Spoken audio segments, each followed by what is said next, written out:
Y nunca quieren pensar en vez de aprenderse la ley verdadera y andan coqueteando con cualquier quimera. Pongan pues muchísima atención de aprenderse todo la lección. Bueno, pues, oye, da gusto ver cocinar a Amanda, ¿eh?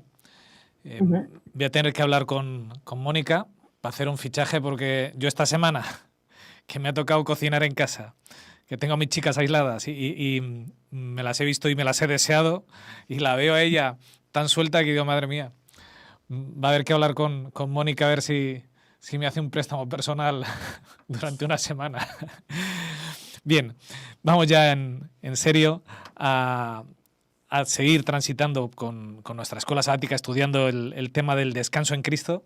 Esta semana estudiando Libres para Descansar, estudiando justo un poco de lo que Jorge nos ha presentado al principio, ¿verdad? Cuando uno está en medio de la enfermedad, la necesidad de ese descanso, no solo del físico, sino del mental, ese descanso necesario que es el que necesitamos hallar y que lo podemos hallar en Cristo.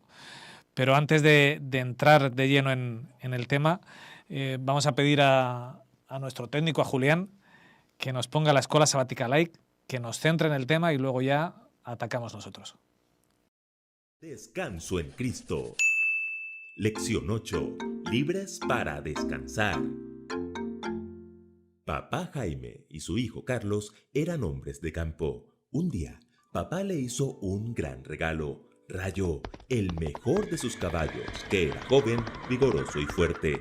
Pasados unos meses, papá fue a ver a su hijo y a su caballo favorito. Carlos estaba preocupado porque Rayo estaba flaco, lento y sin vigor. Lo había llevado al veterinario y le recetaron medicamentos para tratar los síntomas, pero papá se dio cuenta de que no trataron el problema de raíz. ¿Qué trabajo se está realizando, Rayo?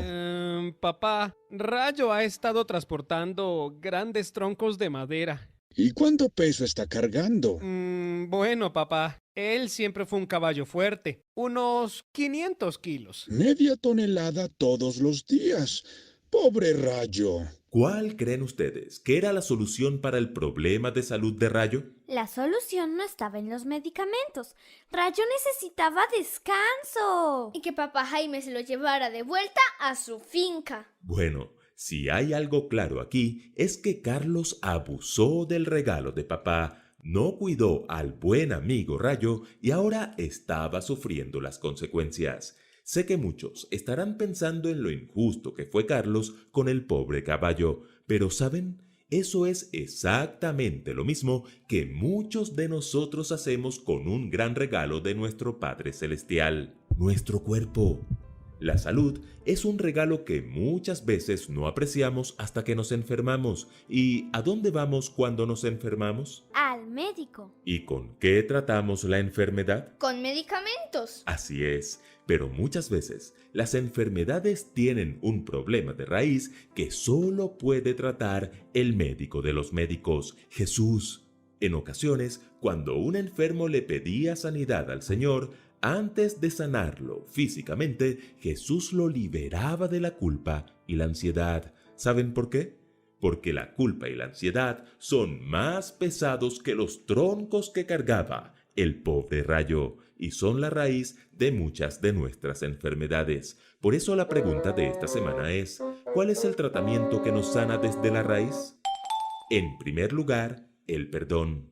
Uno de los troncos pesados que enferma al ser humano es el tronco de la culpa. ¿Recuerdan el caso del paralítico de Capernaum que Jesús sanó en la casa de Pedro? Claro, el que llevaron a Jesús cargado por 4 amigos. No pudieron entrarlo por la puerta porque había mucha gente. Así que lo bajaron por el techo. Correcto. Ahora todos los ojos estaban puestos en Jesús. ¿Lo sanaría? ¿Haría otro gran milagro? Para sorpresa de todos, las palabras de Jesús no fueron de sanidad, sino de perdón. Hijo, tus pecados te son perdonados. ¿Lo notan? La raíz de la enfermedad de este paralítico es que durante años había cargado el pesado tronco de la culpa. Había hecho algunas cosas de las que no estaba muy orgulloso y su vida pecaminosa le causó esta enfermedad. Como a menudo no nos damos cuenta de una enfermedad hasta que notamos los síntomas, muchas veces asumimos que la enfermedad simplemente son los síntomas. Creemos que deshacerse de los síntomas implica curarse. Pero Jesús aborda la enfermedad desde la raíz. El paralítico siente el peso de la culpa y la separación de Dios con más intensidad que su parálisis, y así Jesús va directo a la raíz y primeramente le ofrece el perdón de Dios. Aunque nosotros nos preocupemos por la sanidad exterior, Dios antes que nada anhela curarnos por dentro. Después de eso, en ocasiones veremos la sanidad física inmediata, como en el caso del paralítico. A ti te digo, levántate, toma tu lecho y vete a tu casa. Y en otras ocasiones tendremos que esperar a la mañana de la resurrección para experimentar la sanidad física total y eterna. Pero en cualquier caso, debemos recibir el perdón de Dios para liberarnos del peso de la culpa. En segundo lugar, el Shalom de Dios. Otro pesado tronco que nos enferma es el de la ansiedad.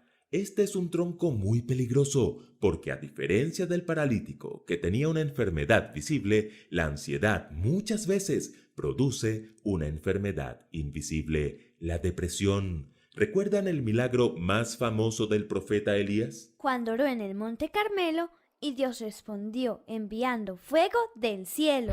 Y el fuego consumió el holocausto para que todos supieran quién es el verdadero Dios. Correcto. Pues les cuento que después de ese episodio de fe, la reina Jezabel lo amenazó de muerte y el gran Elías cayó en una depresión tan grande que incluso le pidió a Dios que le quitara la vida. ¡Basta ya! ¡Oh, Jehová! ¡Quítame la vida! Pues no soy yo mejor que mis padres. ¿Lo notan? Incluso los cristianos fieles a veces tienen que luchar contra la depresión, y eso no es falta de fe como muchos piensan. Según datos de la Organización Mundial de la Salud, la depresión es la enfermedad más común en todo el mundo. Afecta a más de 300 millones de personas cada año. ¿Saben cómo trató Dios la depresión de Elías? Lo dejó dormir. Luego le envió con un ángel una torta y una vasija de agua. Lo puso a caminar por 40 días y finalmente se le presentó en un silbo apacible para que Elías encontrara el Shalom de Dios. La palabra Shalom comunica totalidad y plenitud. Aparece más de 230 veces en el Antiguo Testamento. Puede describir la armonía y la paz entre personas, grupos y naciones. Un saludo normal en los tiempos del Antiguo Testamento sería ¿Cómo está tu Shalom? a menudo traducido como ¿estás bien? Pero sobre todo, Shalom es la paz, el verdadero bienestar que solo Dios puede dar. En la bendición sacerdotal de Números 6, 24 al 26, se expresa el deseo de que Dios alce sobre nosotros su rostro y ponga en nosotros paz, Shalom. Esto no lo puedes encontrar en la farmacia. Shalom es el poder de Dios para quitarnos de encima el pesado tronco de la ansiedad. La tía Elena así lo confirma. A todos nos toca a veces momentos de intensa desilusión y profundo desaliento. Si en tales momentos pudiésemos discernir con percepción espiritual el significado de las providencias de Dios, veríamos ángeles que procuran salvarnos de nosotros mismos. Y en tercer lugar, el consejo de Dios. Otro pesado tronco que nos hace mucho daño es el de la desobediencia a los consejos de Dios. En Éxodo 15:26, el Señor se nos presenta como Jehová Rafa, que significa Jehová tu sanador. ¿Quiere decir esto que podemos abusar de nuestro cuerpo y cuando enfermamos solo tenemos que orar y ya? Por supuesto que no. Debemos cuidar nuestro cuerpo. Así es, pero lamentablemente muchos cristianos piensan que las sanaciones milagrosas, tan de moda en muchas iglesias, es como una licencia para abusar de la salud y luego demandar un milagro del cielo. Oigan bien, Es cierto que nunca es tarde para orar por un milagro y que Dios tiene todo el poder para hacerlo, pero el Señor también estableció las leyes de la salud que nos ayudan a vivir una vida plena. Nuestro cuerpo es templo del Espíritu Santo. Trasnochar, fumar, consumir alcohol, alimentos dañinos, etc., equivale a tratar ese regalo de Dios llamado salud tal como Carlos trató a Rayo, el caballo que le regaló su padre. Alguno dirá que quitarnos de encima los troncos de la culpa, la ansiedad y la desobediencia no nos garantizan que no nos enfermemos. Está bien, eso es completamente cierto. En este mundo de pecado, un accidente, factores genéticos o cualquier otra cosa puede afectar nuestra salud, pero al estar sanos desde la raíz, podremos enfrentar la enfermedad de la mano de Jesús. Estaremos libres para descansar y podremos decir como el salmista, aunque ande en valle de sombra de muerte, no temeré mal alguno, porque tú estarás conmigo.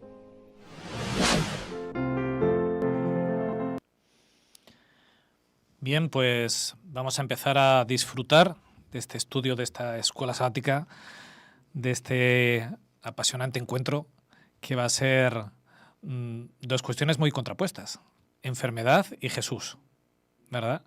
Yo cuando pienso en las dos ideas, pienso en ese Jesús sanador que nos viene en los evangelios, que, bueno, que no dejaba a nadie indiferente, a nadie sin atender, que sanaba a todo el mundo por donde quiera que pasaba y que lo hacía de maneras tan distintas. Antes, Esther, hablabas de Dios nos trata a cada uno distinto, incluso en su forma de sanar. Nos trataba a cada uno de una manera. Y además, no buscando solamente esa sanidad física, que, vale, está bien, sino también esa sanidad social, mental, que todos necesitamos. A mí me encanta su forma de tratar a los leprosos, cómo les tocaba, ¿verdad? Frente a una sociedad que huía rápido, que ponía barreras, que apártate que eres un inmundo, como Jesús lo primero que hacía era tocarles, romper esa barrera emocional para empezar a dar esa sanidad por donde ellos la necesitaban, más que la física, esa que cura el alma, que es de lo que vamos a tratar un poco hoy. Ujú. No es sencillo tratar estos temas, ¿verdad? Enfermedad y fe, porque esto no es como dirías Jorge antes, has dicho, no es una cuestión matemática, ¿verdad? Aquí puede tener cualquiera de las variantes, enfermedad más Jesús, pero el resultado tiene que ser siempre el mismo, que es paz. Yo creo que eso es lo único que podemos asegurarnos. No es una cuestión de enfermedad más Jesús es igual a sanación, porque es verdad que Jesús sanó a diestro y siniestro, pero en la Biblia no se sana a todo el mundo, ¿verdad? Ahí estaba Pablo orando y orando, y ese bástate mi gracia es suficiente. No sé si vosotros vais a estar de acuerdo conmigo en esto, porque muchas veces, a veces, entre los propios cristianos incluso somos dañinos, y cuando alguien enferma, pues enferma porque su relación no tiene que estar bien con Dios, y si no cura es porque la relación no está bien con Dios. No sé si lo habéis escuchado alguna vez. Lo hemos escuchado probablemente muchas veces. Y yo no sé, evidentemente estamos hablando con un profesional de la salud, Jorge nos va a dar muchas ideas con respecto a esto, pero yo creo sinceramente, yo con respecto a la lección de esta semana, que es apasionante, es preciosa, ¿no? Y que nos pone además en situación de dos temas que podemos actualizar perfectamente, yo digo, este tema deberíamos tratarlo de forma crítica, deberíamos ser políticamente incorrectos, creo, porque tal y como está la cosa, y tal y como estamos en medio de una pandemia global, estamos escuchando muchas tonterías. Permitidme que digas, pero solo voy a decir una vez, muchas estupideces con respecto a las cuestiones de la salud, de la enfermedad y todo esto. Y estamos en un momento en el que creo sinceramente, bueno, yo no creo, insisto, en las casualidades. Yo creo que esta lección nos sitúa en una temática muy actual, muy necesaria, y además muy necesaria en el ámbito de la gente que se dice creyente y que se dice cristiana, porque se escuchan muchas tonterías con respecto a la enfermedad, porque todavía hoy seguimos haciendo juicios de valor con respecto a la gente que enferma y con respecto a la gente que no enferma. Y, ¿sabes? Yo suelo decir que hemos sido creados para estar sanos. La enfermedad nos es ajena, ¿verdad? La enfermedad, nosotros tenemos un cuerpo que está diseñado de una forma completamente diferente a como está funcionando ahora, ¿verdad? El pecado lo estropeó todo. El diseño original era para que viviéramos eternamente sanos. La enfermedad nos es ajena, la enfermedad es algo que es resultado del pecado. Y también es cierto que somos muy injustos muchas veces. ¿Cómo juzgamos a la gente? Todavía hoy hay quienes culpabilizan a la gente enferma. Voy a decir lo último y espero que bueno, podamos, y sobre todo escuchar a Jorge, ¿no? Tengo mucho interés en escuchar lo que él nos va a contar con respecto a la lección de hoy. Pero ¿sabéis una cosa? Yo he estado sana, sin ir al médico para nada, los primeros 50 años de mi vida. Y en este último tiempo, en estos 3 que llevo yendo al hospital habitualmente, estoy en un ensayo clínico y participando en todas estas cosas, he escuchado un montón de cosas con respecto a la enfermedad y a la salud que me sorprenden y que me invitan a pensar en lo que se le dice a la gente. Yo necesitaba la perspectiva de la enfermedad para entender muchas cosas y además para darme cuenta de lo que a veces se le dice a la gente y que hace muchísimo daño. Es necesario que hablemos de esto y es necesario que como cristianos hagamos autocrítica de cuáles son los planteamientos que tenemos que hacer con respecto a la salud y a la enfermedad y luego hablaremos sobre eso, ¿verdad? Sobre la oración con respecto a los temas de salud, porque nos equivocamos muchísimo, creo. A ver qué sacamos de aquí, qué sacamos del paralítico y qué sacamos de Elías, porque hay mucho que, ¿verdad? Yo espero, Esther, que seamos políticamente incorrectos, ¿eh? Porque... Deberíamos, hace falta en esto, hace falta. Sí, porque para eso estamos, para mover y poner las cosas claras. Jorge. Nada, la verdad que sí, hay mucho por hablar aquí al margen de lo que enfoca la lección estrictamente, y lo digo en base a, estoy tratando de hacer un cálculo, son más de 26 años de ejercicio en la profesión, y si hay algo que yo he aprendido desde el principio es que una amplia mayoría de las consultas habituales médicas tienen su raíz en problemas mentales, y no estoy hablando de locos, tienen su raíz en los desbalances psicológicos que tenemos y que tarde o temprano impactan en el organismo, pero que la raíz, y yo creo, no sé si un poco, creo que después ya apuntaremos a esto, y es lo que pasaba específicamente con este enfermo que no tiene nombre y que lo identificamos porque fueron sus amigos los que le ayudaron a llegar hasta Jesús. Elena White hace un comentario precioso y muy ilustrativo al respecto, y es lo que yo he visto en las consultas. Y eso explica también la pregunta de Jesús, mejor dicho, lo que le dijo primero Jesús a este hombre. Es decir, el problema no estaba en ese cuerpo que Elena White describe como que mostraba las señales, los signos de un deterioro físico terrible. No sabemos, yo no alcanzo a entender qué tipo de enfermedad. Hablaba con mi esposa y decía, es paralítico, a lo mejor era un sifilítico ya en estado terciario, último, en donde hay una afectación del sistema nervioso periférico y puede dar la imposibilidad de caminar, etc. Y a veces paralelo a eso ya viene una demencia. Bueno, no sabemos, pero hay una realidad. Todo tenía un principio, un origen, y Jesús apuntó a ese origen. Claro, los demás que estamos ahí, como yo, actuaron según veían sus ojos de topo. Y también yo veo que aún a día de hoy, y lo que es peor, a veces dentro de nuestro pueblo, que tenemos todas estas lecciones de vida para aprender, muy fácilmente podemos deslizarnos en la crítica hacia aquel que se ha enfermado. Sea por lo que ha pasado, ahora lo que está pasando con la pandemia, bueno, si este se enfermó es porque probablemente no es un poco higiénico, etcétera, etcétera, etcétera. Emitimos juicios de valor. Y ahí es donde nosotros no podemos equivocar, porque si nosotros tomamos como referencia la actitud de Jesús, él no emitió ningún juicio de valor. Él simplemente fue a la raíz del problema y le otorgó la solución. No es que ni siquiera le preguntó. Y hoy por hoy, indudablemente, mucha gente viene agobiada por problemas, ¿no?, a los que vivimos sometidos a mayor o menor medida todos, y eso genera un cuadro de ansiedad. La ansiedad lleva a un cuadro de angustia, y la angustia frente a la falta de perspectiva, de solución frente a ese o esos problemas, terminan en una depresión. Y en la depresión, es que para mí el cuadro de Elías, te estoy adelantando todo, pero es que no puedo. Y el tratamiento que le da Dios, es el tratamiento que hoy se recomienda para el depresivo. Es una depresión de libro, dirían los médicos. Entonces, claro, dentro de todo eso, es muy fácil juzgar.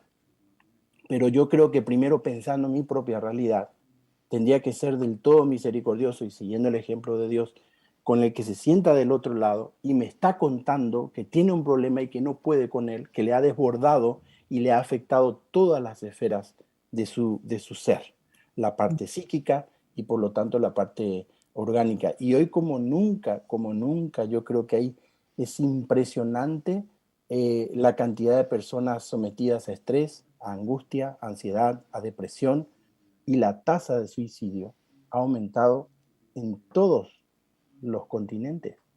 Y eso nos está queriendo decir mucho con respecto a lo que hablábamos, la ausencia de paz mental y los terribles efectos a los que pueden llevar orgánicamente y finalmente afectar nuestra vida. Es un mundo que agoniza, desde luego, agoniza sin Dios. A mí hay algo, has tocado todos los palos ya, Jorge, pero hay algo que me importa mucho para empezar, y es entender lo que hace Jesús. Y es que Jesús no juzga a nadie. Jesús, cuando llega una persona, le busca la solución. Nosotros a veces, como, para ser políticamente incorrectos, Esther, como cristianos, ¿verdad?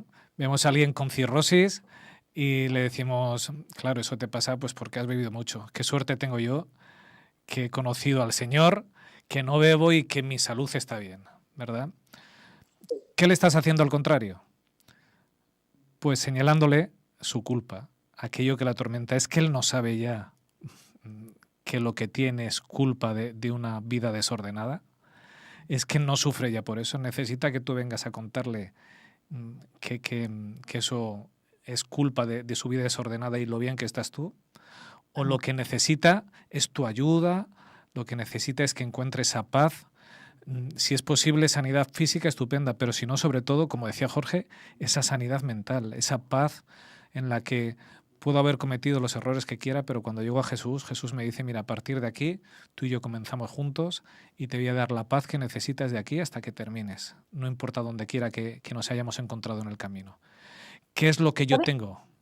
Claro, ¿sabes qué ocurre? Porque a lo mejor partimos de un problema de base que es importante, muy importante, y es cuán rápidos somos a la hora de diagnosticar cosas. Nosotros somos los expertos del diagnóstico, ¿verdad?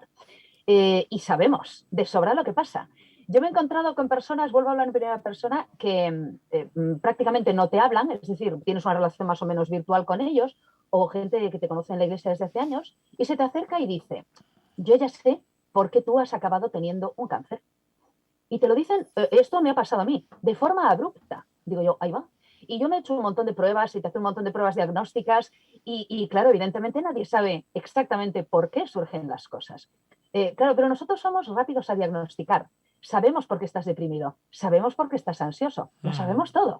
Y a lo mejor este hombre ha bebido, sí, pero es posible que la causa de la cirrosis sea otra, ¿verdad? Porque eso puede ocurrir. En medicina nos dicen que no hay un 100%, ¿verdad?, de seguridad, no es una ciencia exacta. Pero aunque, Esther, aunque fuera esa la causa, ¿qué más da?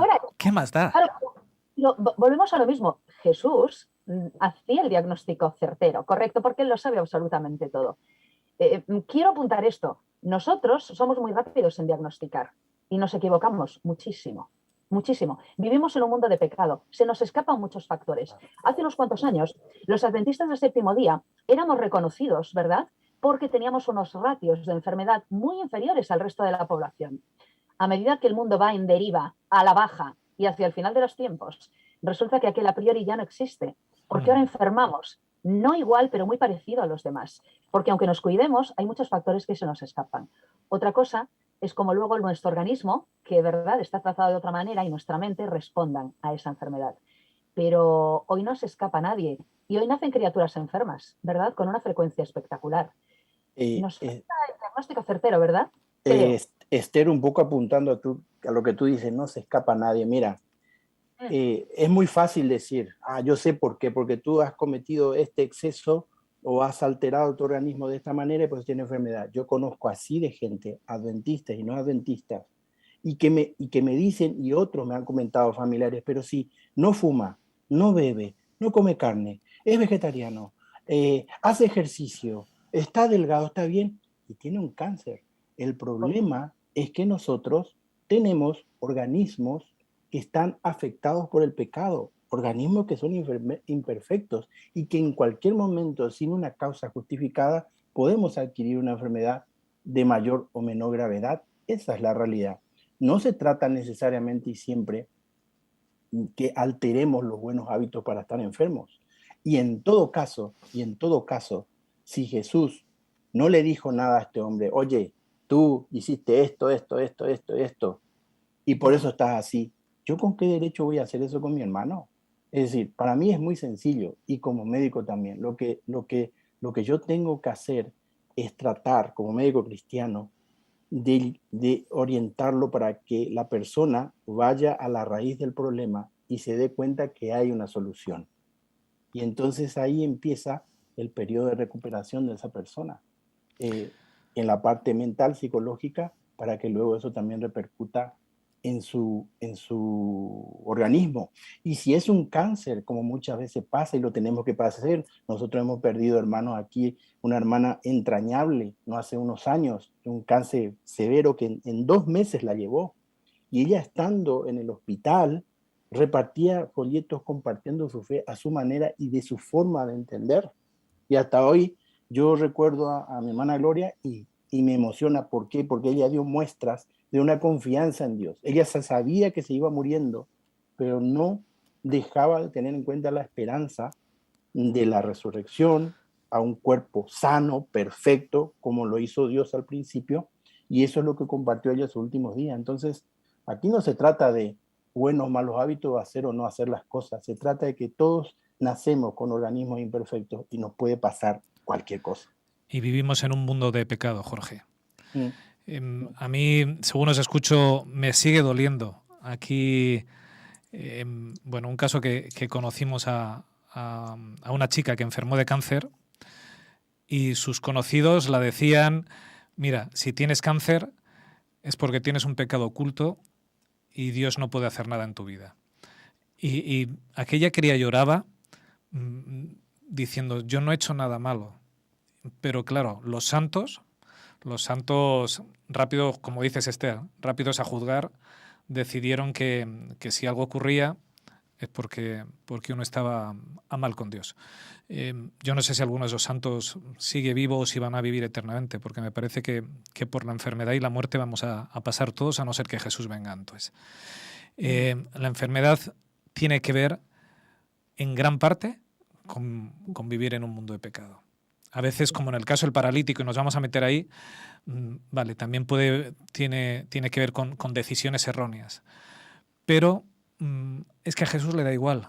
A Jesús no le importa. Jesús lo que ve es a las personas. Y a mí me encanta en esta historia muchas cosas. Me encantan sus amigos. Como esos 4 amigos deciden, te vamos a llevar y si no encuentro un camino, lo abro.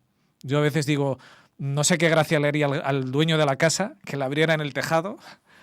Pero a Jesús le gustó que frente a un obstáculo no haya nada que pare a tus amigos para llevarte ante Jesús, para dar una solución a tu vida. Y Jesús, cuando le bajan a aquel paralítico por el tejado, por el techo, lo que le hace es, le ve y lo primero que le dice es, tus pecados te son perdonados. La necesidad que aquel hombre tenía no era de volver a andar, que es cierto, estaba enfermo y le gustaría volver a andar, pero no era eso lo que necesitaba. Lo que le consumía por dentro, lo que le estaba corroyendo, culpabilidad. Era el peso de la culpa, era esa ansiedad, esa angustia, y lo que necesitaba era que alguien se apiadara de él, que alguien le hablara con amor, que alguien le declarara lo que él ya había hecho, porque ese perdón de los pecados no es que Jesús le dice, mira, te perdono ya y ahora haz lo que quieras. No, él ya estaba arrepentido de la situación. Él ya estaba sufriendo su propia consecuencia. Necesitaba que alguien le dijera que Dios le había perdonado. Y tampoco conocemos, que sería preciosa, ¿no?, la parte anterior a lo que ocurrió, la conversación que habría mantenido este hombre con sus amigos y la decisión, ¿verdad?, de acercarse a aquella casa y luego los amigos de llegar hasta el punto de saltarse el pecho, ¿no?, y de entrar de aquella manera. Con seguridad había habido muchas conversaciones entre esos amigos y ese hombre, ¿verdad?, para llegar ahí. Es decir, que esa es la culminación de todo el proceso de reconocimiento de este hombre. Ellos fueron a buscar a Jesús, fueron a buscar al médico, no fueron a buscar a otro. Y ahí está. Él y sus amigos, que es un grupo absolutamente maravilloso. Esos amigos son de los que todos querríamos tener. Amigos que nos ayudan a llegar hasta la sanación y hasta el maestro, ¿verdad? Yo desde luego me tienen admirado. Estos cuatro valientes que cargaron con el peso, que llevaron, que se enfrentan a los obstáculos, que desmontan el techo y que le bajan para que él se encuentre con Jesús. Y a Jesús no le importa el por qué estás enfermo, no le importa el quién tiene que pagar por la culpa, da igual. A Jesús lo primero que hace es tus pecados te son perdonados. Queda ya libre de esa culpa, de ese peso que llevas dentro. Empieza a vivir una vida sin esa carga de la angustia que, como decías, Jorge, es la que mata hoy en día a las personas. Yo creo también, y a esto agregar, que indudablemente ese camino que ellos andaron y que rompieron todos los esquemas, ¿no? Como tú dices, trepar al tejado, destejar el techo de una casa que no era la de ellos, evidentemente nos habla que ellos creían que ese hombre, al que llamaban Jesús, el rabino de Galilea, era el Mesías, el ungido, el prometido, y el que tenía capacidad para poder sanar la raíz del problema de su amigo. Porque yo supongo que ellos, como buenos amigos, con tanta confianza, como bien decía Esther, en muchas conversaciones él le habrá confesado que él se sentía mal por esos pecados pasados y que no se tenía paz mental. Y entonces van ahí y lo primero que él escucha es lo que desesperadamente había estado buscando durante años. Y sintió, experimentó, no como un sentimiento, sino que aceptó la realidad de que toda esa vida de pecado estaba borrada por ese hombre, Dios, el prometido.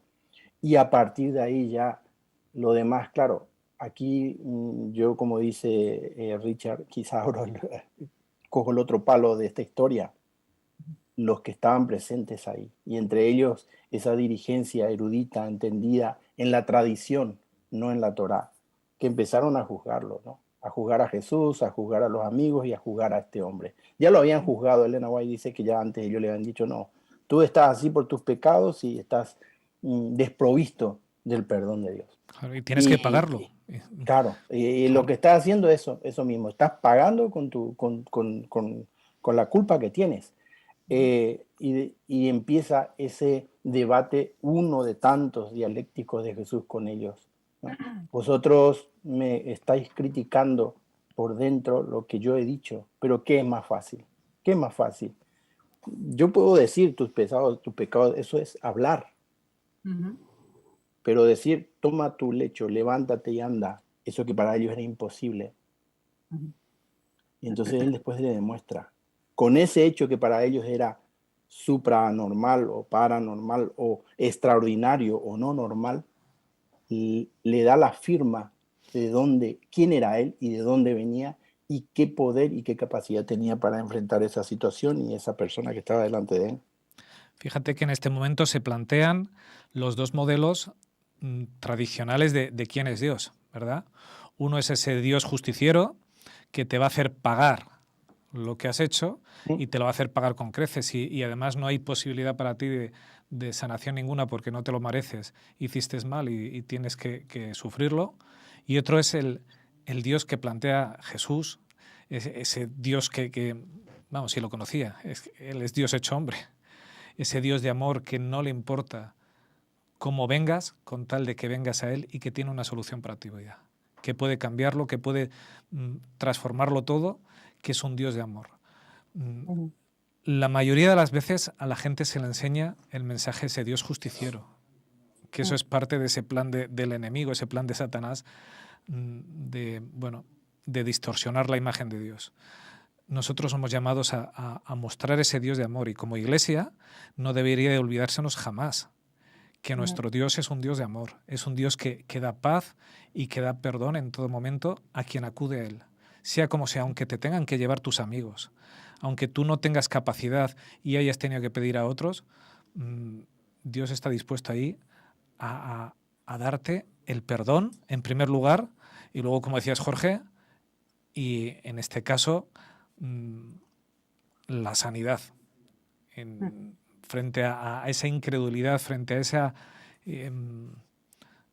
maledicencia, me vais a permitir decirlo así, de estos escribas, ¿verdad? De estos que eran los sabios, los que entendían de Dios, los que conocían bien a Dios, los que se leían su Biblia, su Torá, continuamente, y que conocían perfectamente el carácter de ese Dios.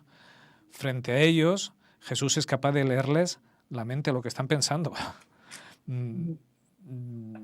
¿Qué caras pondrían? ¿Qué falta?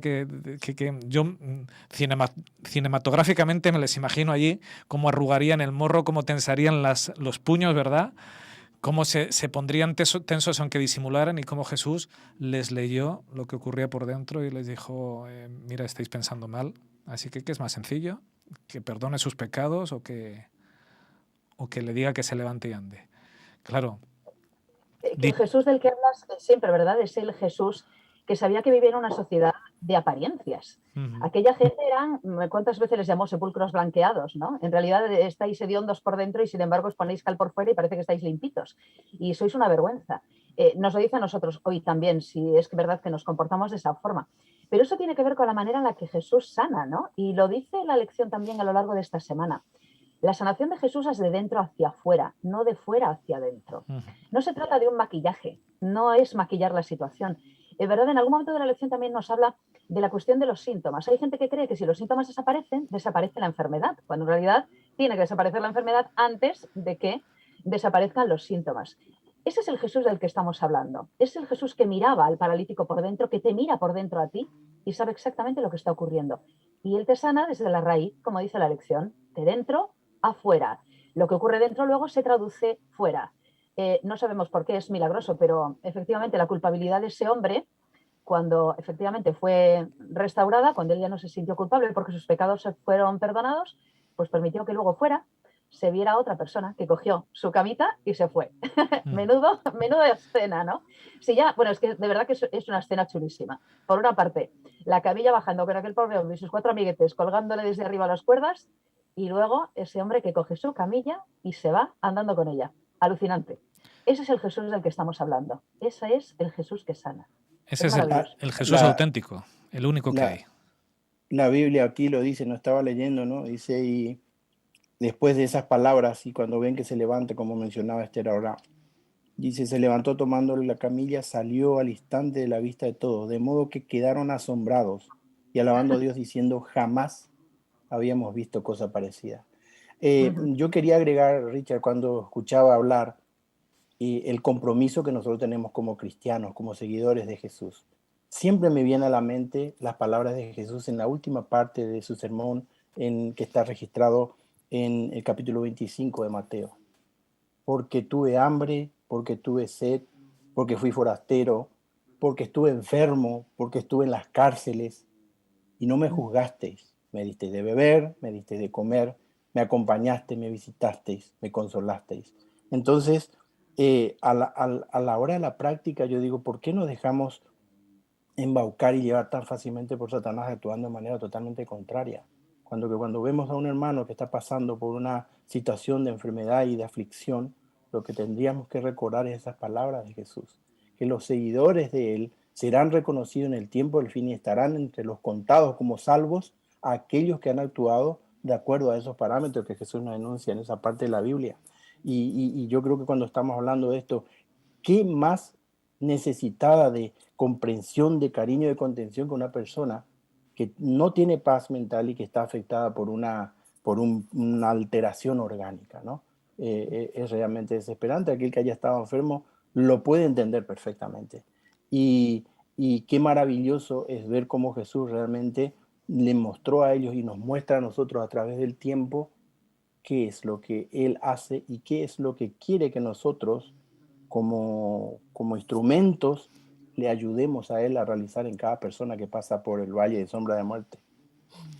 Decía la escuela sática esta semana que Dios quiere que podamos descansar en la seguridad de su amor, de su gracia y de su perdón, ahora, ya, en este instante, incluso en medio del sufrimiento. Y eso somos llamados, ¿verdad, Jorge? Eso es a lo que nosotros tenemos que disfrutar como enfermos y lo que tenemos que dar a las personas que lo están. ¿Sabéis? Yo cuando veo esta escena, bueno, pues se me viene a la mente que allí Jesús intentó hacer muchas curaciones. No sé si todas fueron posibles, pero se nos dice una sí, la del paralítico. Pero allí había mucha más gente enferma de la que aparentemente el relato nos dice, ¿verdad? Estos escribas estaban enfermos por esa enfermedad del pecado, del odio, de pensar que si tú estás enfermo es porque eres un pecador, no mereces el perdón de Dios. En la forma en cómo Jesús les trata, que es inteligente, que es cuidadoso, intenta Jesús también trabajar con ellos. Tú estás obcecado, que uno está enfermo porque es pecador, que no puede sanar porque es pecador. Vamos a hacerlo al revés. Primero te perdono los pecados y luego te sano. ¿Quieres comprobar que esto es real? ¿Qué es más sencillo? Venga, pues levántate y anda. En el momento en que aquel hombre se levantó, aquellos escribas se les cayeron los esquemas, porque toda su teología de ese Dios vengador, de ese Dios que no puede tratar con el pecador y que por eso le castiga, se les desmontó. Y se encontraron con que Dios es distinto, que Dios no hace las cosas como ellos pensaban. Yo desconozco si quedaron sanados, ojalá que sí, ojalá que quedaran sanadas en su vida, pero la intención de Jesús también fue el curarles a ellos, porque no solo ellos estaban enfermos, sino que eran instrumentos de dolor para los demás.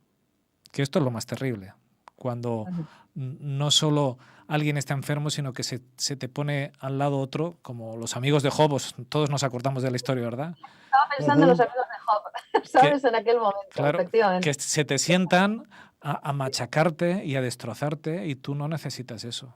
Tú lo que necesitas es el cariño, la concordia, el amor, el ser las manos de Dios en ese momento para esa persona que está sufriendo.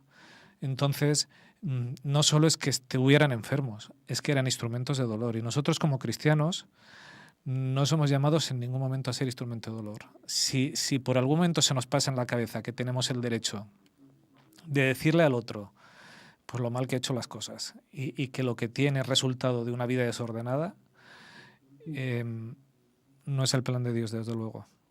El plan de Dios es dar consuelo, dar afecto, restablecer, decir hasta aquí es donde has llegado por ti mismo, y cada vez que caminamos solos, caminamos de forma equivocada, a partir de ahora caminas junto a mí y el camino va a ser distinto.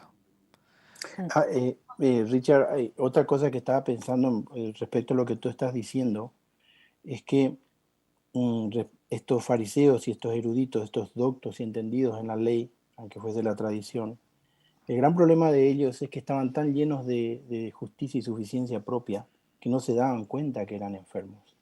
Y al final, los más dignos de compasión eran ellos, más que ese hombre que sí reconocía su estado de enfermedad, de pecado, y que necesitaba que alguien que le ayudase en ese aspecto. Y Jesús refrenda eso cuando dice: yo no he venido a sanar a los que dicen que están sanos, sino a los que dicen que están enfermos. Y esa es la gran noticia que nosotros tenemos que tener en cuenta. No importa lo desesperada y profundamente triste que sea nuestra realidad llena de pecados, no estamos en ningún lugar que esté fuera del alcance del amor misericordioso y perdonador de Jesús. Y a partir de ahí podemos es reescribir nuestras vidas caminando al lado de Jesús hasta la vida eterna. Ese es el mensaje precioso, pero claro, para eso primero yo tengo que quitarme toda suficiencia propia, toda justicia propia y reconocer y aceptar que yo, como mi hermano, cuyos signos, como decía Esther, son más visibles, yo también estoy enfermo. Ujú. No, y además, al hilo de lo que comentáis, también un apunte, ¿no? Al hilo de lo que estaba también comentando Jorge ahora. Vamos a ir más allá. Nosotros también tenemos que desarrollar todas las posibles facetas de la empatía, ¿no? Y del aconsejamiento. Es decir, cuando una persona está dolorida, ¿verdad? Sí, a lo mejor le puedo recitar 7 textos bíblicos que en realidad van a hacer muy poco efecto. ¿Por qué? Porque está dolorida. Y cuando a una persona le duele mucho, y cuando una persona tiene un malestar importante, o cuando una persona tiene un diagnóstico muy grave, nos vale para cualquier enfermedad, pero podemos acercarnos también a la persona que está pasando por un proceso de salud mental y podemos a lo mejor enlazarlo con Elías, ¿no? Con la cuestión de la salud mental que todavía sigue estando tan estigmatizada, ¿no? Y con tantos problemas. Cuando nos encontramos con una persona así, preguntémonos, yo me pregunto en primera persona, en voz alta, ¿estoy realmente preparada? ¿Tengo la suficiente sensibilidad? ¿Tengo la suficiente empatía como para poder acercarme a esta persona y poder resultar no dolorosa y no doliente, como estaba diciendo antes Richard? No me doy cuenta a veces de que estoy mejor callada que diciendo una tontería de cierto calibre y haciéndole más daño a la persona, ¿sabes? ¿No nos faltará también desarrollar ese tipo de empatía? ¿Qué puedo hacer? ¿Cómo puedo apoyar a esta persona? ¿Cómo puedo estar cerca de ella? ¿De qué manera puedo resultar, ¿no? Pues un medio transmisor de ese Jesús que le va a dar alivio. Porque es muy fácil leer en la lección, Jesús, en cualquiera de las situaciones de enfermedad, nos va a dar descanso. Claro, se lo cuento a alguien que efectivamente se acaba de tomar el enésimo analgésico porque está fatal y porque está muy dolorido, muy dolorida. Es complicado esto. ¿Cómo puedo yo desarrollar, ¿no? esta sensibilidad y esta empatía? ¿Qué hago con esto? ¿Cómo puedo prevenir el poder equivocarme, ¿no? Y poder hacerle más daño a esta persona que ya está sufriendo? Es complicado esto. Lo es, desde luego. Estaba leyendo algunos de los comentarios. Hoy hay muchísimos, no sé ni por dónde empezar. Vamos a leer solo algunos.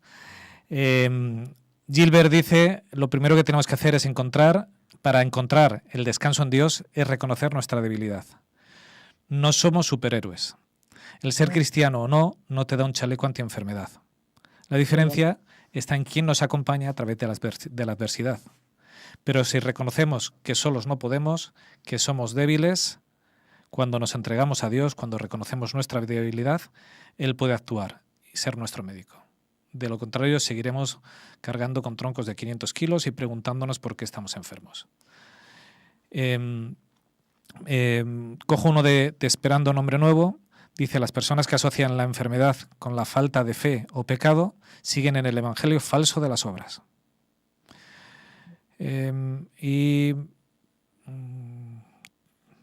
Tenía por ahí otro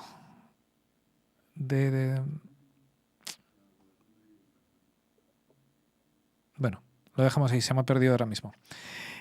Avanzamos un poco, luego vuelvo a ellos. Me falta Juan Freud aquí, se ha ido de vacaciones, pero eso de llevarlo todo le echo de menos que no os podéis imaginar. Vamos a ver, en la escuela se plantea, además de esta enfermedad física, pues esas enfermedades mentales también que nos agobian y nos ponen el caso de Elías, ¿verdad? Un hombre que, si uno tiene que resaltar un hecho brutal en la defensa de la fe de ese Dios verdadero, uno diría, pues el Monte Carmelo y Elías, cuando se enfrentó a aquellos falsos sacerdotes, cuando pidió que cayese el fuego del cielo y consumió el holocausto, las piedras, lo arrolló todo, ¿verdad? Una gran victoria para Dios a través de Elías, y cómo de pronto, cuando le dan todo el informe, cuando Acab le da todo el informe a Jezabel, pues Jezabel le manda un mensajero y le dice a Elías, hoy no voy a dejar pasar un solo día sin que tú acabes como esos sacerdotes. Y Elías se hunde, ¿verdad? Uno dice, pero ¿cómo pudo hundirse? Pues se hunde, se sienta debajo de un enebro y dice, pero ¿por qué no me muero ya de una vez? Si no soy mejor que mis padres. No sé si es del libro o no, Jorge, pero es una depresión, vamos, manifiesta. Fíjense, eso yo estaba comentando ahí poco antes de conectarme con vosotros. Estaba comentando con mi esposa, repasando un poco lo de la lección. El caso de Elías en cierta faceta, es lo contrario al paralítico sin nombre de Marcos 2. Porque Elías tenía una relación buena con Dios, por eso Dios lo eligió como profeta. Y sin embargo, de repente lo encontramos Elías, a diferencia del paralítico sin nombre, alejándose de Dios, huyendo de todo, ¿no? Y como tú bien dices, Richard, con un estado psicológico muy, muy claro. Es decir, él muestra ahí falta de esperanza, falta de resolución para el problema, demuestra que para él se encuentra en un callejón sin salida, que va a morir irremediablemente a manos de Jezabel, aún después, como tú bien lo dices, Richard, del paradigma, del portento de la fe y la manifestación de poder de Dios, como fue el Monte Carmelo, y aún después de él haber desafiado el poder omnímodo de un rey oriental, haber entrado ante su presencia, se han pedido audiencia, desafiado todo eso, dado un mensaje que no era para nada agradable para ese rey, el anticiparle lo que iba a pasar con Israel por su apostasía. De repente encontramos a un Elías que ve su vida como un callejón sin salida, que entra en desesperación y que se va. Y bueno, aquí, porque creo que es lo que me pedís de mí, ¿cuáles son los síntomas que podemos ver de depresión en Elías? Lo primero, dormir. La depresión, una de las cosas síntomas es lo que manifiesta la persona. Signos son los que el facultativo, el médico, lo detecta. Uno de los signos de la depresión es esa tendencia a dormir, como a evadirse de la realidad. Y dormir, ¿no es cierto? La otra es la falta de apetito, el no tener hambre. Y luego está también, obviamente, un cuadro mental de ansiedad, de angustia y de no ver salida a esa situación. Elías manifiesta todas esas circunstancias. Entonces, yo creo que es una de las cosas que los médicos hoy en día podemos diagnosticar fácilmente como un caso de depresión. Y luego lo maravilloso, el gran médico de los médicos, el único médico que hace la medicina una ciencia exacta, Dios. Sabe perfectamente lo que él necesitaba. Lo dejó descansar, lo despertó y le dice, come y bebe. Que es lo que necesitamos, porque cuando nosotros dejamos de aportar nutrientes a nuestro cuerpo, de en sí ya debilitado, se debilita aún más y nos es imposible, como dice la definición de estrés, es aquella situación en que el organismo se prepara para el ataque o la huida o la defensa, saber prepararnos para esa crisis y ese problema que estábamos enfrentando. Y la Biblia relata que Dios lo dejó dormir y luego lo volvió a alimentar, porque dice, te espera una larga jornada. Quizá, Jorge, decías que son casos extremos y es que realmente lo son y hay diferencias abundantes entre ellos. Aquel paralítico había perdido toda esperanza. Estaba postrado, le tienen que llevar, con lo cual llega Jesús con su nivel de esperanzas, diríamos en reserva, pero al mínimo. Y en cambio, Elías es todo lo contrario. Acaba de tener una gran victoria. Se supone que se va a producir una gran reforma en el pueblo porque Dios se ha manifestado claramente. El pueblo ha dicho que va a servir a Dios y de pronto se encuentra con que Jezabel no ha variado un solo ápice a pesar de lo que le han contado a detalle, de que le han mostrado todas las señales. Jezabel no va a ceder y con el tanque lleno de esperanza, de pronto se da cuenta que la lucha no ha hecho más que comenzar y se hunde en la miseria. Yo creo que eso es un poco las dos situaciones del ser humano, los dos extremos que no son buenos. Leía por ahí en los comentarios la necesidad de equilibrio y yo creo que estos son pues los dos desequilibrios, ¿verdad? Uno que es cuando tus esperanzas están tan bajos y te sientes tan miserable que no hay para ti solución ninguna, y la otra cuando te crees que te comes el mundo y que vas a pasar por encima de todo porque bueno, Dios está y Dios se ha hecho visible, y de pronto te das cuenta que por más que Dios se haga visible, no todos lo ven ni todos lo quieren ver. Richard, recién Esther decía, ¿sabes qué pasa? Hoy nosotros estamos, y yo creo que ni Esther, ni tú, ni yo ahora en este momento mostramos ningún signo de depresión, pero mañana yo puedo estar deprimido. Me puede ocurrir una crisis y me puede someter a una depresión. Me refiero a ese comentario que hacían de que sí, claro que tenemos que ser equilibrados, pero la vida y lo que se desarrolla en ella, en medio de este gran conflicto, y nuestros organismos y nuestras mentes imperfectas, aunque seamos conscientes de eso, podemos caer en un desequilibrio y podemos entrar en ese valle profundo, en este caso que nosotros estamos hablando, que es la depresión. El gran mensaje en el cual tenemos que centrarnos nosotros una vez más es que hay alguien que nos conoce, que sabe cómo tratarnos y tiene la solución para nosotros en ese momento frente a ese cuadro. Es cierto. Oye, antes decía uno de los oyentes también que es verdad que no somos superhéroes. Y nosotros, efectivamente, podemos haber pasado. Estoy completamente de acuerdo. Es una imagen muy, ¿verdad?, muy chula y muy actualizada. Pero, claro, nosotros no nos hemos visto en la que se vio Elías, ¿eh? Y efectivamente, después de todo lo que vio, en cualquier caso era un ser humano como tú y como yo que tiene miedo a la muerte. Lógicamente.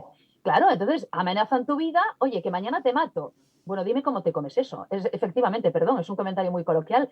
Pero, claro, cuando nuestra vida está amenazada, y es lo que le pasa a la gente enferma y muy enferma, o cuando nuestra vida está amenazada, pues porque una reina que tiene menos ética que una pared, pues evidentemente decide matarme también a mí, como todos los demás, pues claro, yo me tengo que enfrentar a eso. Él siente su vida amenazada, él estaba, en verdad, viviendo, y de hecho sabemos que efectivamente no llegó a morir, pero él tuvo miedo a la muerte, como la tienes tú y como lo tengo yo. Y la vida está llena, efectivamente, como acaba de decir Jorge, de problemas y de historias y de cosas que salen mal.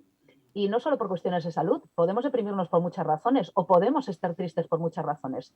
Es verdad que solemos repetir, y hemos hablado mucho de esto también en este programa, ¿no?, de regocijarnos, del gozo de la salvación, de sentirnos siempre contentos, pero la lección nos recuerda que vivimos igualmente en ese mundo de pecado y que vamos a tener muchos motivos para estar tristes. Y son perfectamente legítimos, ¿eh? Tenemos todo el derecho del mundo a estar hartos, Muchos. hastiados, aburridos, entristecidos, desesperados, bla, bla, bla. Es perfectamente legal. El tema es qué hacemos con esto y hasta qué punto dejamos que esto nos impacte. Y qué hacemos cuando quien está a nuestro lado está así de mal y nosotros podemos ofrecerle una palabra de aliento o ser la amiga de Job, ¿verdad? Para estropearlo más. Además, vamos a ser de nuevo un poco políticamente incorrectos, Esther, frente a una frase que yo he oído millones de veces en la iglesia y que quien la inventó se cubrió de gloria. Ese de un cristiano triste es un cristiano triste es un triste cristiano. Jorge, la depresión es una enfermedad. Sí, ¿verdad? Sí, es una enfermedad. Cuando uno está enfermo. Y cuando uno está enfermo necesita su tiempo, su curación. A mí me encanta como Dios lo hace, porque hay milagros instantáneos, como es el del paralítico, y otros que es como trata Elías, que es, tienes depresión, necesitas descansar, duerme. Necesitas alimentarte, te alimento. Vuelve a dormir, te vuelvo a alimentar. Y durante 40 días estuvo caminando. Y Dios caminando a su lado, pero Elías no lo sentía.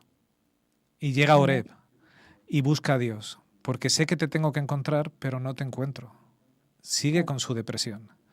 Y aquel Dios majestuoso que se había presentado en el Carmelo, que había hecho caer el fuego del cielo, pues funcionaría como un terremoto, como un gran estruendo. Al final lo encontró en un silbo apacible, que es lo que Elías necesitaba.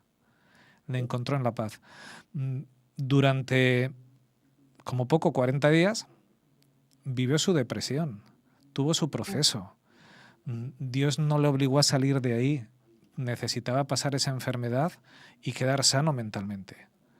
Y Dios lo hizo. Dios trabajó con él, pasó la enfermedad con él, hasta que volvió a coger las fuerzas que necesitaba para seguir adelante y llevarle un futuro mucho más glorioso de lo que jamás se hubiera esperado. Ese ¿por qué no me muero yo ya si soy como mis padres? Fue transformado en un no vas a ver la muerte.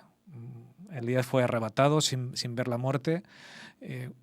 Dios tiene cosas maravillosas para nosotros, pero las enfermedades hay que pasarlas. Y cuando uno está enfermo y la depresión es una enfermedad, hay que pasarlo. Y hay que quitarse esas frases de que si uno está triste es que es un triste cristiano. No, una enfermedad es una enfermedad y hay que saber tratarla y dejar de ser esos amigos molestosos haciendo daño a los demás, porque somos llamados a dar amor, somos llamados a cuidar al de al lado y no a meter dedos en las llagas que no valen para nada. Yo quería rescatar, Richard, detalles, ¿no? Para mí, yo le llamo el tiempo de Dios. Moisés estuvo 40 días con sus noches hablando con Dios en el monte, en ese mismo monte, ¿no es cierto? Antes Dios le había dicho a Noé que después de 7 días, durante 40 días y 40 noches iba a llover sobre la tierra. Luego nosotros encontramos a Jesús dirigiéndose al desierto y pasando 40 días con sus 40 noches. Es el tiempo de Dios para el ser humano. Es el tiempo de Dios para nuestra realidad aquí. Y es el tiempo que Elías, como tú bien dices, Richard, tuvo que deambular hasta encontrarse con Dios en el monte de Dios. Él se iba ahí. Eso también es significativo para mí. Él no se iba a cualquier parte. Él se dirigió al monte donde era llamado el monte del encuentro con Dios, porque Dios se había manifestado en ese monte en muchísimas oportunidades. Eso por un lado. Y por otro lado, viniendo a nuestro tiempo, nunca me olvido algo que yo leí, creo que es en el libro de Primeros Escritos. Elena White, creo que todos ustedes lo sabrán, ellos pasaron con Jaime y la familia pasaron por momentos de apremio económicos muy grandes, porque esta pareja, si algo se caracterizó, es que gran parte de sus ingresos ellos lo dieron para el inicio y el avance de la obra de Dios en su momento. Y en uno de esos ella refiere que no tenían literalmente nada que comer. Y Jaime White había ido a un pueblo que estaba a varios kilómetros de la casa donde ellos estaban para los pocas monedas que había logrado juntar haciendo algunos trabajos, comprar algo para traer y dar que comer a sus hijos y a su esposa. Y justo se había desatado una tormenta de nieve con viento, eso lo relata ella. Y dice que de repente, en medio de ese ruido del viento y la tormenta y la nieve, él escucha a lo lejos algo que a medida que se iba acercando, reconoce la voz de su esposo, que venía cantando, "Soy peregrino aquí". Y en ese momento, Elena White dice que se desploma en una silla y empieza a llorar. Evidentemente, no sé quién lo escribió, no somos superhéroes. Todos somos seres humanos finitos, con nuestras deficiencias, con nuestras falencias, y no podemos decir ni por Elena White, ni por vosotros, ni por mí, ni por nadie, que al estar tristes o al desfallecer en un momento de nuestras vidas, por eso somos malos cristianos. Dios no nos trata así. Dios nos tiene paciencia, Dios tiene misericordia y Dios se acerca a nosotros en el momento de mayor necesidad. Lo que nosotros tenemos que tener conciencia es darnos cuenta de eso. Voy a hacer la última ronda de comentarios que nos han puesto. Dice Alberto Marcos, que a veces ante un sufriente llegamos para estar a su lado y abrir la boca puede ser ni productivo ni consolador, ¿verdad? A veces alguien solo necesita que estemos a su lado, la compañía, que sientan nuestro apego a ellos, pero a veces cerrar la boca es de sabio. A veces no, muchas veces. Joaquín nos dice, solo el equilibrio de las partes física, mental y espiritual dará lugar al estado de salud óptimo que solo lograremos en su plenitud en la eternidad. Aquí debemos intentar acercarnos a ese objetivo.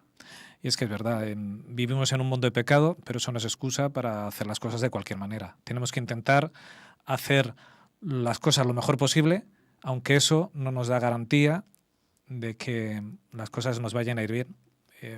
Pero bueno, nosotros tenemos que hacer las cosas bien y luego coger las cosas como vengan.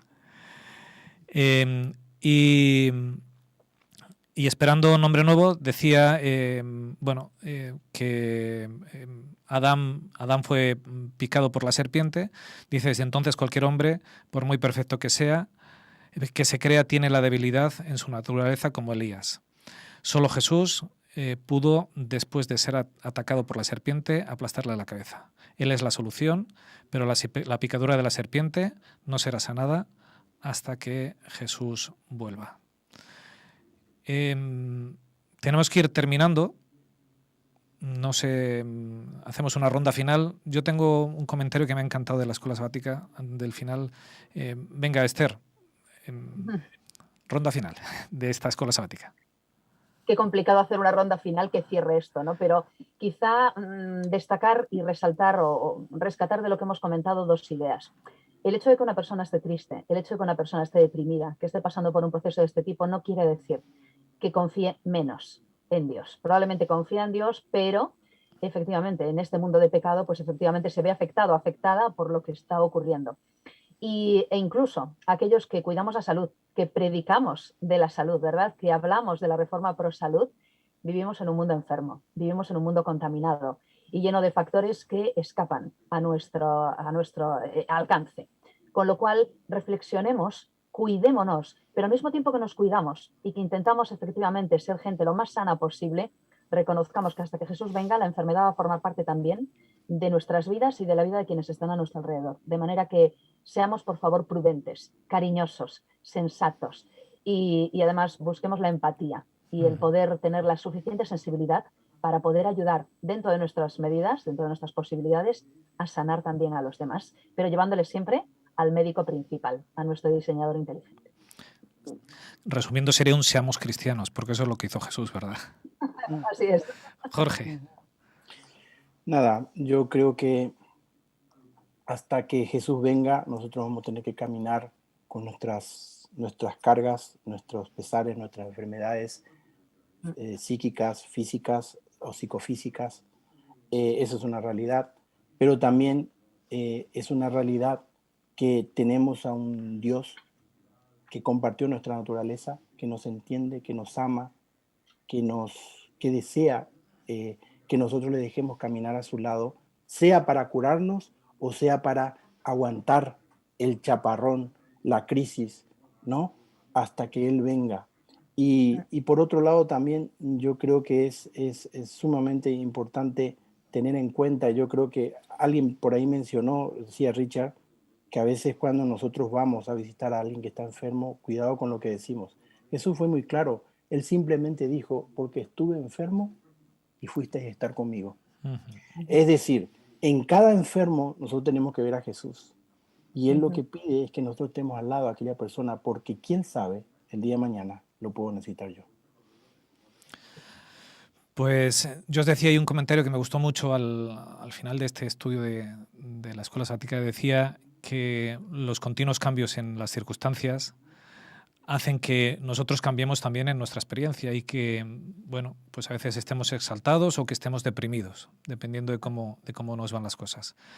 Sin embargo, el cambio de circunstancias no tiene el poder para cambiar la relación de Dios para nosotros. Y me encanta esta frase porque me recuerda a una que encontré hace tiempo en internet y que la puse de estado en mi WhatsApp, que os la voy a leer. Dice: le he dado a Dios incontables razones para dejar de amarme, pero ninguna ha sido lo suficientemente fuerte para cambiarlo. Y es que Dios me coge tal y como estoy y me dice: a partir de ahora estás en mis manos, lo único que vas a recibir de mí es consuelo, amor y cosas buenas. Eso es a lo que somos llamados, en el estado en que estemos, nuestro estado de enfermedad o como acompañantes de enfermos. Somos llamados a acompañar, a dar amor, a dar cariño, a presentar ese Dios sanador que es capaz de dar paz, de ese Dios que nos acompaña en el valle tormentoso del que nos hablabas esta mañana, Jorge, ese Dios que es capaz de satisfacer lo que nosotros necesitamos, de darnos paz en nuestros corazones. Acaba el estudio de esta semana, ese descanso en Cristo, y bueno, la semana que viene nos plantea un nuevo reto. Ojalá que en esta hayamos aprendido a ser paz para los demás y a dejar nuestras opiniones iba a decir a un lado, ni siquiera a un lado, en ninguna parte. En ninguna parte, que es donde mejor van a estar. Vamos a pedir a nuestros técnicos, porque nos hemos pasado un poquito de tiempo.